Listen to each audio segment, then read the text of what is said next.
Hi, I'm Marius Diserens. I work as a Chief Officer in Diversity, Equity and Inclusion in a very big hospital in Geneva. And I'm also an elected representative at the local level for the Greens in Switzerland.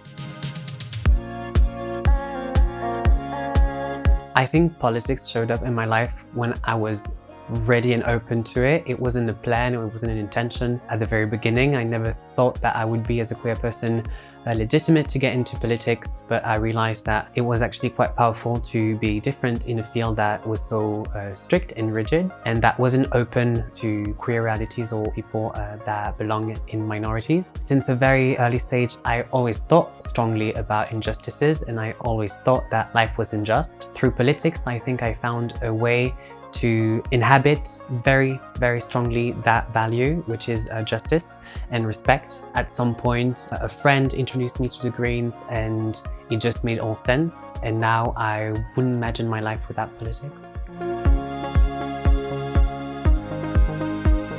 I think today politicians need courage, of course, but they also need to grow a backbone, most of them. And we need a very, very strong backbone, meaning that we need to stand strong in our values and ask ourselves, if I do that or take that decision, will I be able to look at myself in the mirror tomorrow? That's something or a thought that is inhabiting me every day and every time I take a decision in political action. I think that we do not need to reinvent the wheel, but to make it spin. So we've got the solutions, we just need the courage to put it in action.